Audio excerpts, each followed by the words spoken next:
नमस्कार, बहुत स्वागत है आपका। आप देख रहे हैं टीना स्वदेश। आइए रुक करते हैं स्वदेश आर का और सबसे पहले बात करते हैं कौन संभालेगा कर्नाटक में सीएम की कुर्सी। विधानसभा चुनाव में शानदार बहुमत के बावजूद कर्नाटक में मुख्यमंत्री पद का नाम अब तक तय नहीं हो पाया है। सीएम चुनने के लिए दिल्ली में पार्टी ऑब्जर्वर्स और कांग्रेस अध्यक्ष मल्लिकार्जुन खड़गे की बैठक चल रही है। इससे पहले कांग्रेस के 3 ऑब्जर्वर्स ने कल देर रात तक विधायक दल की बैठक में चर्चा की थी। विधायकों के साथ 1-to-1 मीटिंग के साथ साथ सीक्रेट बैलेट वोटिंग भी हुई। अब कांग्रेस अध्यक्ष मल्लिकार्जुन खड़गे दिल्ली में सोनिया गांधी और राहुल गांधी से चर्चा कर सीएम पद पर फैसला लेंगे। वहीं दूसरी तरफ सिद्धारमैया हाईकमान से मुलाकात के लिए दिल्ली पहुंच चुके हैं।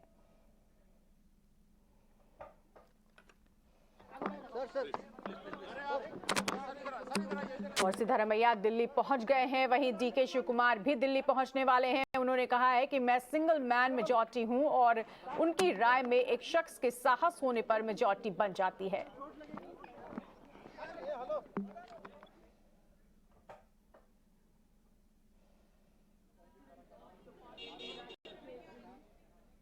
We have passed a single line resolution leaving to the High Command. We have, under my leadership, 135 MLAs. All of them with one voice have said that the matter will be left to the High Command. I don't have any single number. I don't have any personal number. Whatever my number is, the Congress number. I had assured Srimati Sonia Gandhi when she appointed me in the mid-time also. I issued Rahul Gandhi, I issued Mr. Mallikarjun Kharge ji that my aim is only to deliver Karnataka to the Congress party. Karnataka के 6.5 करोड़ भाई बहनों का बहुत बहुत कोटि कोटि धन्यवाद, जिन्होंने एक नए इतिहास की संरचना की, प्रजातंत्र और संविधान को दोबारा से देश और प्रदेश में मजबूत करने की एक ठोस शुरुआत की है।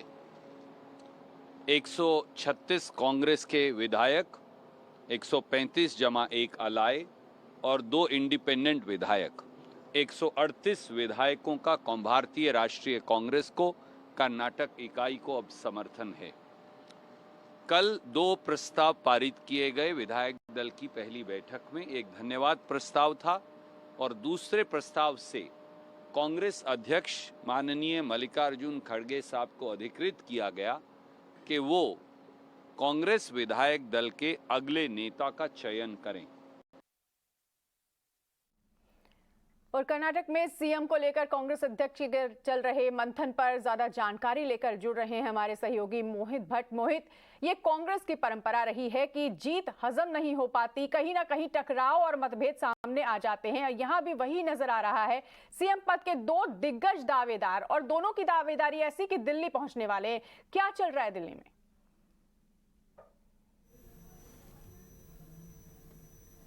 से राजस्थान में हुआ, उस प्रकार से हमने देखा कि मध्य प्रदेश में हुआ और अब कर्नाटक में भी वही हो रहा है कि एक क्लियर मेजॉरिटी जो है कांग्रेस पार्टी को मिल चुकी है। लेकिन जो राजनीतिक घटनाक्रम है कर्नाटक का, वो बेहद ही दिलचस्प हो गया है। देखिए, इसको अगर स्टेप बाय स्टेप समझे तो जब कांग्रेस की जीत हुई तो दोनों खेमों की तरफ से आया कि एक खेमा कहा कि सिद्धरामैया जो है चीफ मिनिस्टर बनेंगे, एक खेमे ने कहा कि डीके शिव कुमार को चीफ मिनिस्टर बनाना चाहिए। डीके शिव कुमार ने जब मीडिया से बात की तो उन्होंने ये कहा कि मैंने कांग्रेस पार्टी और सोनिया गांधी को ये वादा किया था कि मैं कर्नाटक उन्हें जिताऊंगा और मैंने अपना वादा पूरा कर दिया। उन्होंने ये भी कहा, कई बार उन्होंने ऐसे बयान दिए जिसमें कहा गया कि वो ही एक जो है फ्रंट रनर हैं चीफ मिनिस्टर की पोस्ट के लिए, जबकि सिद्धरामैया की तरफ से भी ये कहा जाता है कि वही चीफ मिनिस्टर की पोस्ट के फ्रंट रनर हैं। तो 2 एक बड़े ऐसे नाम कांग्रेस पार्टी में, एक जो एक मास लीडर कहलाते हैं जिनका क्लाउड पूरे कर्नाटक में है, सिद्धरामैया, दूसरे डीके शिव कुमार जो कि इलेक्शन मैनेजमेंट में उनका कोई सानी नहीं है, जो पूरा इलेक्शन मैनेज किया गया है उन्होंने कर्नाटक में कांग्रेस की तरफ से, उसकी हर तरफ से काबिले तारीफ हो रही है।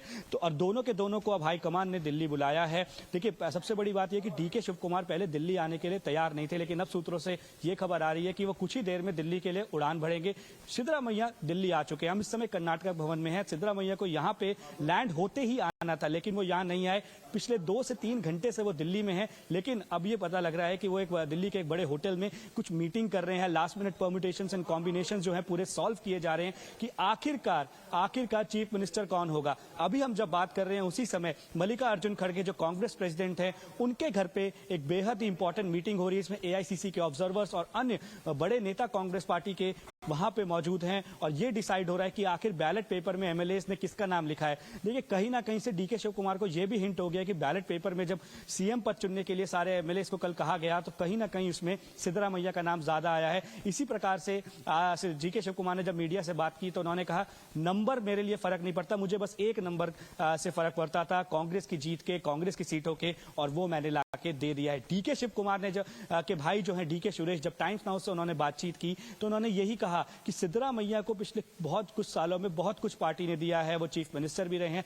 अब उन्हें डीके शिव कुमार के लिए सैक्रिफाइस करना चाहिए। तो आप देख सकते हैं कि खेमे जो है कांग्रेस पार्टी में वो बढ़ चुके हैं। आखिरकार कांग्रेस पार्टी इस दुविधा को दूर कैसे करेगी, इसको लेकर मीटिंग हो रही है। कहा यह जा रहा है कि आला कमान फैसला करेगी, लेकिन क्या आला कमान ऐसा फैसला कर पाएगी कि कांग्रेस में कोई टूट नहीं पड़ेगी? क्योंकि हम देख रहे हैं कि किस प्रकार से सचिन पायलट राजस्थान में अपनी ही सरकार के खिलाफ जो है बयान दे रहे हैं, रैलियां कर रहे हैं, यात्रा निकाल रहे हैं। आज फिर से एक प्रकार से उन्होंने जब पब्लिक रैली करी तो काफी जो है हमला गहलोत सरकार पे बोला। क्या वही कर्नाटका में होगा, ये देखना बहुत जरूरी है, क्योंकि इस समय अगर देखा जाए तो कांग्रेस पार्टी के लिए चिंता भी है, चुनौती भी है, लेकिन समय इस समय कांग्रेस के लिए चिंतन का है। बिल्कुल चिंता, चुनौती और चिंतन का समय। लेकिन सवाल ये उठता है कि मध्य प्रदेश में ज्योतिरादित्य सिंधिया और राजस्थान में सचिन पायलट, क्या डीके शिव कुमार की भूमिका भी वही होने जा रही है? क्योंकि अगर खेमेबाजी हो गई है तो नाराजगी भी होगी, क्योंकि कुर्सी पर कोई एक ही बैठेगा।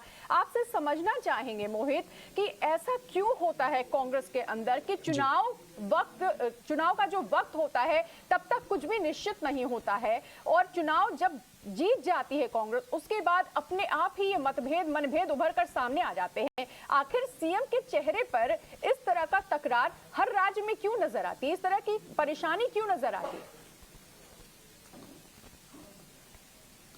देखिए राजनीति जो एक इसको अगर हम एक खेल कहें तो वो एक पॉलिटिकल एस्पिरेशंस का खेल होता है। जो भी नेता है ग्राउंड पे काम करता है वो चाहता है कि वो मुख्यमंत्री बने, लेकिन वही बात है कि जब आपकी निजी आकांक्षाएं आगे आ जाती हैं। हालांकि एक बात इसमें बहुत अच्छी रही है कि कांग्रेस पार्टी ने चुनाव के समय पे एक यूनिट की तरह उन्होंने चुनाव लड़ा। हालांकि डर ये भी था कि डीके शिव कुमार और सिद्धरामैया के जो फैक्शन हैं, अगर वो चुनाव के समय अगर उनकी तरफ से कोई विरोधाभासी बयान आ जाते तो कांग्रेस पार्टी के लिए नुकसान हो सकता है। लेकिन एक बात कांग्रेस की तारीफ ये करनी पड़ेगी और स्टेट यूनिट की भी कि चुनाव तक ऐसा कुछ नहीं हुआ। चुनाव तक भी हमने देखा और रिजल्ट के बाद भी, और कल भी हमने देखा कि डीके शिव कुमार का जब बर्थडे मनाया गया तो सिद्धरामैया को उन्होंने अपने हाथ से केक खिलाया। लेकिन अब बात आ जाती है निजी आकांक्षाओं की। सिद्धरामैया बहुत पुराने नेता हैं, एक बड़ा चेहरा है कर्नाटक में कांग्रेस पार्टी का, सेंट्रल लीडरशिप से भी कनेक्टेड हैं, एक मास लीडर के तौर पे उनकी पहचान होती है। डीके शिव कुमार, देखिए डीके शिव कुमार ने जब अपना जीत के बाद बयान दिया वो इमोशनल हो गए, वो रोए। उन्होंने कहा जब मैं तिहाड़ जेल में था तो मुझे सोनिया गांधी मिलने आई थी, मैंने उनको वादा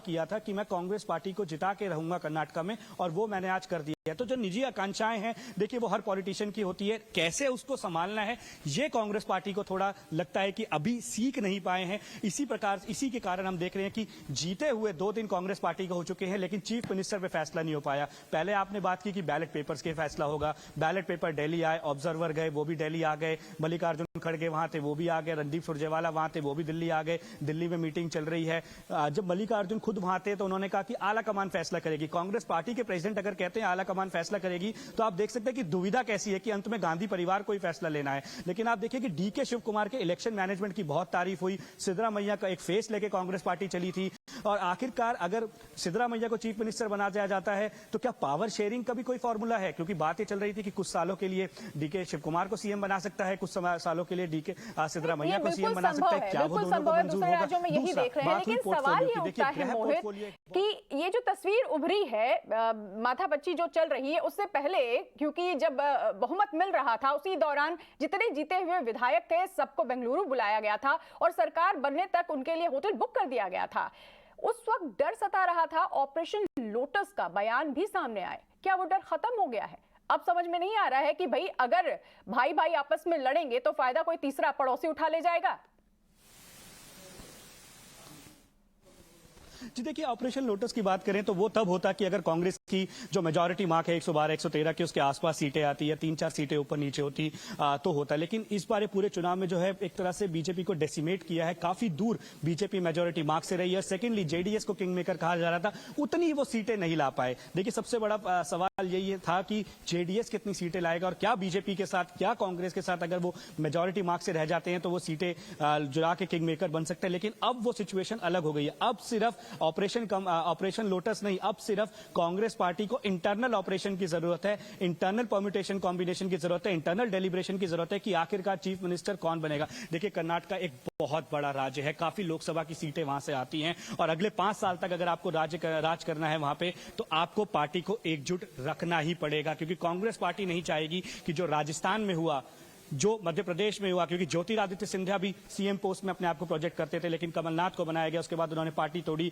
बीजेपी के साथ सरकार आई। सेम राजस्थान में अब ऐसे ही लग रहा है कि सचिन पायलट उस राह पे हैं। तो कांग्रेस पार्टी के लिए सबसे बड़ी चिंता बीजेपी का ऑपरेशन लोटस इस समय नहीं है, क्योंकि नंबर कांग्रेस पार्टी के पास है। उन नंबरों को कैसे एक साथ रखना है वो सबसे बड़ा सवाल है। क्योंकि आपने विधायकों की बात की, एक चीज और बता दूं, जो सूत्र बता रहे हैं कि विधायकों की पहली पसंद इस टाइम सिद्धरामैया है, लेकिन जो एक कार्डर है, जो इलेक्शन मैनेजमेंट का जो कार्डर है, जो यूथ है, वो डीके शिव कुमार के फेवर में है। और कांग्रेस पार्टी अब क्या यूथ चेहरे को आगे बढ़ाएगी या ओल्ड गार्ड सिद्धरामैया को चीफ मिनिस्टर बनाएगी, ये देखना बेहद ही दिलचस्प होगा। और आज मोहित, हम आपसे ये चर्चा जारी रखेंगे। आइए देख लेते हैं DK Shivakumar Times Now से बात कर रहे हैं, क्या कुछ कहा है उन्होंने, आज उनका जन्मदिन भी है। He said she will shave if she become the prime minister. And her leadership we fought, Madam's leadership we fought. Congress party came. Abdul Kalam, a minority president of India, invited her, all MPs of various political parties, gave a letter. Sonia Gandhi should be the prime minister. Then immediately, Madam, she did not agree the prime ministership. She wrote back to Kalam. And then again discussion. Then she nominated Mr. Manmohan Singh. Manmohan Singh did not have any single MP. He did not have a single MP. Or he never asked for it. It is the confidence and trust of Srimati Sonia Gandhi who appointed Manmohan Singh for the growth of this country. Me power is not important. For the country it is important, Manmohan Singh. That is how Manmohan Singh 2 years, 10 years become. Rahul Gandhi also would have become the prime minister, deputy prime minister, then again prime minister. All things could have happened. Gandhi family has been sacrificed. तो DK Shiv Kumar, जिनका आज जन्मदिन है, आश्वस्त हैं कि सोनिया गांधी निर्णय लेंगी और जो निर्णय लेंगी वो उन्हें स्वीकार्य होगा। अब देखना होगा कि उन्हें बर्थडे गिफ्ट मिलता है या नहीं। मोहित, जिस तरह से आप बता रहे थे कि क्योंकि मेजॉरिटी मिली है, बहुमत मिला है, इसलिए ऑपरेशन लोटस का कोई खतरा कांग्रेस को नहीं है। लेकिन ये भी देखना होगा कांग्रेस को कि ये जो मेजॉरिटी जिनकी वजह से मिली है, आम जनता की वजह से है, उनमें क्या संदेश जा रहा है इस खींचतान से। बहुत शुक्रिया इस पूरी जानकारी के लिए। आगे बढ़ेंगे, अगली खबर का रुख करेंगे और अगली खबर भी कांग्रेस से ही जुड़ी हुई है। कांग्रेस के राष्ट्रीय अध्यक्ष मल्लिकार्जुन खड़गे को संगरूर जिला अदालत ने मानहानि मामले में सम्मन भेजा है। कर्नाटक विधानसभा चुनाव के दौरान कांग्रेस ने अपने मैनिफेस्टो में बजरंग दल की तुलना देश विरोधी संगठन जैसे सिमी और अल कायदा के साथ की थी। साथ ही कांग्रेस ने कर्नाटक में सत्ता में आने पर बजरंग दल पर पाबंदी लगाने की बात भी कही थी, जिसके विरोध में हिंदू सुरक्षा परिषद और बजरंग दल हिंद के संस्थापक हितेश भारद्वाज ने संगरूर कोर्ट में मल्लिकार्जुन खड़गे के खिलाफ 100 करोड़ रुपए का मानहानि का मुकदमा दायर किया है। हाईकोर्ट ने कांग्रेस चीफ को 10 जुलाई को पेश होने का आदेश दिया है। महावीर विक्रम बजरंगबली को एक संगठन के समकक्ष लाके खड़ा कर दिया। हमारे आराध्य देव कोई संगठन के बराबर नहीं हो सकते। हमारे आराध्य देव कुछ व्यक्तियों के समूह के बराबर नहीं हो सकते। हमारे आराध्य देव का अपमान हुआ है। मैं तो चाहूँगा कि जो भी संगठन है, डिफेमेशन कंप्लेन होनी चाहिए प्रधानमंत्री जी के खिलाफ कि उन्होंने हमारे आराध्य देव का अपमान क्यों किया। और आराध्य देव ने, हमारे आराध्य देव बजरंगबली ने, महावीर वायु पुत्र पवन पुत्र बजरंगबली ने अपना घोटा ऐसा घुमाया कि 40% कमीशन सरकार को कर्नाटक से बेदखल कर दिया है। तो जो सच्चे मन से महावीर बजरंग बली का ध्यान करता है, बजरंग बली उसको हमेशा अपना आशीर्वाद देते हैं। और हम तो ये मानते हैं कि कर्नाटक की जीत बजरंग बली का आशीर्वाद है। और बात अदानी हिंडनबर्ग मामले की सुनवाई की। सुप्रीम कोर्ट में आज सुनवाई टल गई। खबर की डिटेल्स लेकर हमारे साथ मौजूद हैं प्रकाश प्रियदर्शी। प्रकाश, सुनवाई टल गई, इसकी वजह और कब अगली सुनवाई होगी? अदानी हिंडनबर्ग मामले की जो सुनवाई थी आज होनी थी। 57 नंबर ये मामला था। कोर्ट नंबर 1 में chief justice of India lead जो बेंच है उसके सामने, लेकिन समय की कमी की वजह से इस मामले की सुनवाई आज नहीं हो पाई। ये मामला आज टल गया। हालांकि इस बात की पॉसिबिलिटी है कि मामले की सुनवाई कल हो। कितने बजे ये मामले की सुनवाई होगी ये शाम तक क्लियर हो जाएगा, लेकिन बेंच ने ये कहा है कि आज समय की कमी है, लिहाजा वो कल मामले को सुन सकते हैं। यानी कि दोनों ही जो मामला है जिसमें कि सेबी ने ये अपील की है सुप्रीम कोर्ट के सामने कि उसे जांच पूरी करने के लिए 6 महीने का अतिरिक्त वक्त चाहिए, इस मामले पर भी सुप्रीम कोर्ट की सुनवाई कल होगी। हालांकि पिछली सुनवाई में सुप्रीम कोर्ट ने ये कहा था कि 6 महीने नहीं, आप 3 महीने का वक्त ले लीजिए, क्योंकि 2 महीने का वक्त आपको पहले भी मिला हुआ था। लेकिन सेबी लगातार अपनी तरफ से ये कह रहा है कि जिस तरीके के नेचर ऑफ इन्वेस्टिगेशन की ज़रूरत है इस मामले में, हिंडनबर्ग की रिपोर्ट आने के बाद जिस तरह की कॉम्प्लेक्सिटी है, ऑफशोर कंपनीज भी इसमें इन्वॉल्व हैं, उसको देखते हुए 6 महीने का वक्त चाहिए। सुप्रीम कोर्ट ने कहा कि आप 3 महीने का वक्त लीजिए। पिछली सुनवाई में इस मामले पर सहमति नहीं बन पाई, लिहाजा ये मामला आज लिस्टेड था, लेकिन समय की कमी की वजह से इस पर भी आज सुनवाई नहीं हो सकी और अब ये मामला कल इस पर सुनवाई हो सकती है। कल इस पर सुप्रीम कोर्ट का फैसला आ सकता है। जो दूसरा मामला है जिसमें कि सुप्रीम कोर्ट कंस्टिट्यूटेड जो कमेटी थी, जो 6 मेंबर कमेटी थी, जिसका गठन इस बात के लिए किया गया था कि हिंडनबर्ग रिपोर्ट के बाद इन्वेस्टर्स के हितों की रक्षा कैसे की जाए, उस पर कमेटी अपने सुझाव दे, अपनी बात रखे कि कौन कौन से ऐसे मसले हैं जिसको कि ध्यान में रखने की ज़रूरत है। लिहाजा कमेटी ने अपनी जो रिपोर्ट है वो सुप्रीम कोर्ट को सौंप दी है। हालांकि ये सील्ड कवर में है। पिछली सुनवाई में सुप्रीम कोर्ट ने कहा कि उन्होंने अभी रिपोर्ट देखी नहीं है, लिहाजा अपना ऑब्जर्वेशन नहीं दे सकते हैं। आज उस पर भी सुनवाई होनी थी, लेकिन वो भी टल गया। अब इन दोनों ही मामलों पर कल सुनवाई होगी। सुप्रीम कोर्ट अपना ऑब्जर्वेशन दे सकता है कमेटी की रिपोर्ट पर कि इसका क्या किया जाए, इसको पब्लिक डोमेन में रखा जाए, या फिर मार्केट रेगुलेटर को कोई ज़रूरी निर्देश दिए जा सकते हैं कि कमेटी ने जो सिफारिशें की हैं उसको कैसे लागू किया जाए। तो ये तमाम ऐसे मसले हैं जिस पर कल फिर से सुनवाई हो सकती है। कितने बजे सुनवाई होगी ये आज शाम तक क्लियर हो जाएगा। जी, शुक्रिया प्रकाश इस जानकारी के लिए। आगे बढ़ेंगे। स्पाइस जेट को लेकर एक अहम खबर आ रही है। कंपनी के कार्गो बिजनेस स्पाइस एक्सप्रेस में यूके का ग्रुप बड़ा निवेश कर सकता है। इस पर और डिटेल्स जानते हैं समीर दीक्षित से। समीर, ये कितना बड़ा मौका है स्पाइस जेट के लिए? जी बिल्कुल, ये स्पाइस जेट के लिए एक पॉजिटिव खबर है, जहां स्पाइस एक्सप्रेस जो कि स्पाइस जेट का कार्गो और लॉजिस्टिक डिवीजन है, उसमें यूके की फर्म SRAM और MRAM ने $100 मिलियन निवेश करने की दिलचस्पी जताई है और इसके लिए बाकायदा MOU भी, एक एग्रीमेंट भी साइन हुआ है। $100 मिलियन यानी कि तकरीबन 800 करोड़ रुपए की ये कैश डील हुई है। इससे स्पाइस एक्सप्रेस को फायदा ये मिलेगा कि उसकी बैलेंस शीट काफ़ी स्ट्रांग होगी और लॉजिस्टिक डिवीजन में वो जो अपना एक्सपेंशन प्लान है उसको और बल और उसको मजबूती मिलेगी। लेकिन स्पाइस जेट के लिए भी ये उतनी ही सकारात्मक खबर है, क्योंकि ग्रुप एक ही है और दोनों ही यानी कि स्पाइस एक्सप्रेस और स्पाइस जेट दोनों ही लगभग कॉमन एसेट्स को शेयर करते हैं और दोनों के लिए ही ये एक पॉजिटिव मूव यहां पर होते हुए दिखाई दे रहा है। आपको बता दें कि स्पाइस एक्सप्रेस को हाल ही में स्पाइस जेट से अलग करके एक सेपरेट एंटिटी बनाई थी स्पाइस जेट ने, और 1 अप्रैल से ये सेपरेट एंटिटी के तौर पे लागू हुआ था। जब ये सेपरेट एंटिटी बनी थी स्पाइस एक्सप्रेस, तब इसमें जो कार्लाइल एविएशन ग्रुप है, जो कि बेसिकली एयरक्राफ्ट लेसर है, एयरक्राफ्ट हवाई जहाज उधार पे देता है, उसने इस स्पाइस एक्सप्रेस में इक्विटी लिया था। जो देनदारी स्पाइस जेट ग्रुप को कार्लाइल को देनी थी, उसके बदले में इक्विटी इसने लिया था स्पाइस एक्सप्रेस में। ये इस बात को भी दर्शाता है कि स्पाइस एक्सप्रेस का जो फ्यूचर है वो काफ़ी पॉजिटिव इन लोग को नज़र आ रहा है। अभी जो वैल्यूएशन स्पाइस एक्सप्रेस की आंकी जा रही है वो तकरीबन 12,000 करोड़ की है। ये मैं अप्रैल के आंकड़े के हिसाब से बता रहा हूँ, जब कार्लाइल ग्रुप में इसमें अपना स्टेक लिया था, इक्विटी स्टेक लिया था। तो एक स्पाइस एक्सप्रेस जिसकी वैल्यूएशन तकरीबन 12,500 करोड़ रुपए है, उसमें ये सेपरेट एंटिटी बनने के बाद पहली दफा है कि इस तरीके की कैश डील यूके फर्म के साथ में स्पाइस एक्सप्रेस ने करी है। और ये स्पाइस एक्सप्रेस के लिए इसलिए भी फायदेमंद साबित होगा क्योंकि भविष्य में स्पाइस एक्सप्रेस अपना आईपीओ लाने की तैयारी कर रहा है, तो उसका ओवरऑल वैल्यूएशन और जो सेंटीमेंट आप कह लीजिए वो काफी पॉजिटिव यहाँ पर बनता हुआ नजर आएगा। शुक्रिया समीर इस जानकारी के लिए। आगे बढ़ेंगे। पावर सेक्टर में अहम बदलाव के लिए ऊर्जा मंत्रालय की समिति ने अपनी रिपोर्ट सरकार को सौंप दी है। देश में इलेक्ट्रिसिटी मार्केट को डेवलप करने के लिए पावर परचेज समझौतों में छोटे अवधि की सिफारिश की गई है। पूरी खबर दे रहे हैं हमारे सहयोगी प्रकाश प्रियदर्शी। जी प्रकाश, बताएं। देखिए, इंडियन इलेक्ट्रिसिटी सेक्टर के फ्यूचर को ध्यान में रखते हुए ऊर्जा मंत्रालय ने एक हाई पावर्ड ग्रुप का गठन किया था। उस ग्रुप ने अपनी सिफारिशें जो है वो सरकार को सौंप दी है, जिसमें कई तरह के अहम बातें हैं जो कि काफ़ी महत्वपूर्ण है, जिसको कि ध्यान में रखने की ज़रूरत है।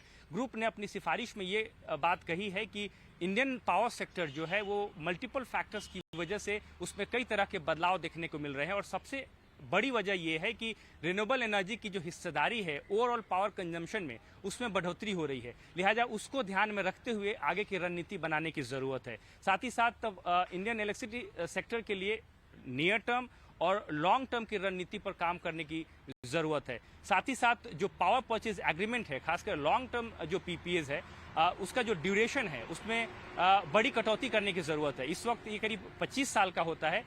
ग्रुप ने यह सिफारिश की है कि ये अधिकतम 12 से 15 साल का हो। इससे डिस्कॉम्स को जहां इस बात के मौके मिलेंगे कि वो different source of renewable energy से जो सस्ती बिजली आ रही है उसको खरीद पाए। पावर जनरेशन कंपनियों के पास भी ये विकल्प होगा कि वो ज़्यादा से ज़्यादा जो पावर है वो पावर एक्सचेंजेस के थ्रू बेच पाएँ। जहाँ तक पावर एक्सचेंजेस को ज़्यादा मजबूत बनाने का सवाल है, इसके मामले में ग्रुप ने ये सिफारिश की है कि जो डे अहेड मार्केट है उसको ज़्यादा मजबूत बनाया जाए। उसमें इस बात के प्रयास किए जाएं कि ज़्यादा से ज़्यादा इलेक्ट्रिसिटी की ट्रेडिंग जो है वो पावर एक्सचेंजेस पर हो। इसके अलावा ग्रुप ने ये भी सिफारिश की है कि जहां तक पावर सेक्टर में मीटरिंग, शेड्यूलिंग, डिस्पैच और सेटलमेंट का सवाल है, एक नया सिस्टम बनाया जाए जो कि 5 मिनट सिस्टम हो और इसको काफ़ी इफेक्टिव तरीके से लागू किया जाए। इसके अलावा पावर एक्सचेंजेस पर जो इलेक्ट्रिसिटी के प्राइसेस है उसमें काफ़ी वॉलेटिलिटी है, उसको कैसे एड्रेस किया जाए, कैसे चेक किया जाए, इसके लिए भी एक नया सिस्टम बनाने की ज़रूरत है। ये पूरा प्रयास इसलिए किया जा रहा है कि जो पावर सेक्टर का इवॉल्विंग नेचर है उसको ध्यान में रखते हुए और रिन्यूएबल एनर्जी की जो हिस्सेदारी बढ़ रही है उसको ध्यान में भी रखते हुए नई रणनीति तैयार की जाए। और साथ ही साथ ये अनुमान है कि 2029-30 तक जो पावर की डिमांड है वो 335 गीगावाट के टारगेट को भी पार कर जाएगा। तो कैसे इस डिमांड को मीट की जाए उसको भी ध्यान में रखते हुए रणनीति तैयार की जा रही है। शुक्रिया प्रकाश इस जानकारी के लिए। आगे बढ़ते हैं और अब बात दिग्गज कंपनियों के Q4 नतीजों की कर लेते हैं। भारतीय एयरटेल के नतीजे कल आने वाले हैं। कैसे रहेंगे नतीजे, अनुमान के साथ जुड़ गए हैं सौमित सरकार। जी सौमित, बताएं। अगर कंसोलिडेटेड बेसिस पे अगर आप देखेंगे तो muted set of numbers expected है। रेवेन्यू और एबिटा में करीब 2-2.5% की ग्रोथ एक्सपेक्टेड है on a sequential basis. EBITDA margins largely flat होंगे अराउंड 51.4% के आसपास, बट नेट प्रॉफिट में 81% का ग्रोथ होगा। बट एयरटेल के नंबर्स में इंडिया मोबाइल बिजनेस का क्या परफॉर्मेंस रहा है वो ट्रैक करना सबसे ज़्यादा इंपॉर्टेंट है। वहाँ पर अगर आप देखेंगे तो रेवेन्यू ग्रोथ जो होगी इंडिया मोबाइल बिजनेस की वो सिर्फ 1.5% की होगी, जो कि सबसे स्लोएस्ट रेवेन्यू ग्रोथ होगी पिछले 10 क्वार्टर में। और ये इसलिए है क्योंकि कोई भी ब्रॉड बेस्ड टैरिफ हाइक नहीं लिया गया था Q4 ऑफ FY23 में। उसके अलावा अगर आप देखेंगे तो आरपू का जो नंबर है वो 196 के आसपास आने की एक्सपेक्टेशन है। पिछले क्वार्टर ये नंबर 193 का था। अब जो भी ये मार्जिनल ग्रोथ हमें आरपू में देखने मिल रहा है वो इस कारण है क्योंकि जो मिनिमम रिचार्ज प्लान्स थे वहाँ पे एक हाइक देखने को मिला था हमें। और ये जो मिनिमम रिचार्ज प्लान्स में हाइक था ये स्टैगर्ड बेसिस में लिया था कंपनी ने पैन इंडिया वाइज अगर आप देखेंगे तो, और इसी कारण इसका पूरा बेनिफिट Q4 में रियलाइज़ नहीं होगा जबकि Q1 ऑफ FY24 में रियलाइज़ होगा।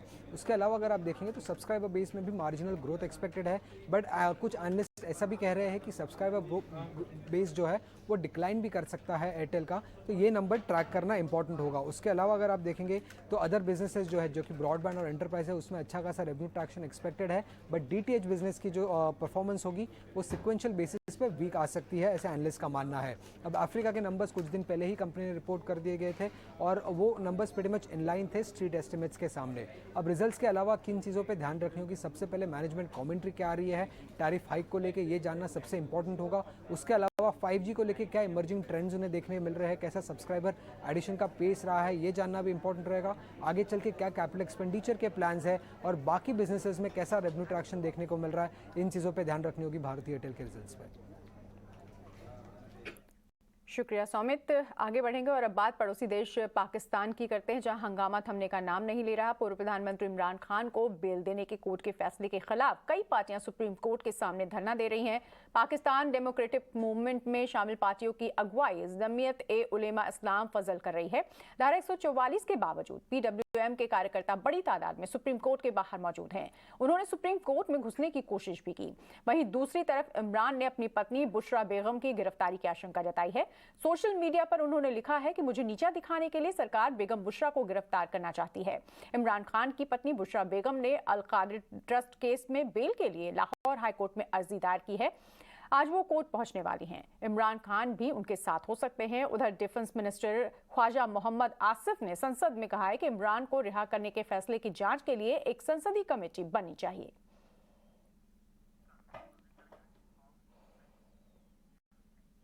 तो फिलहाल स्वदेश आर में इतना ही। टीना स्वदेश पर खबरों का सिलसिला लगातार जारी है। फिलहाल दीजिए इजाजत, नमस्कार।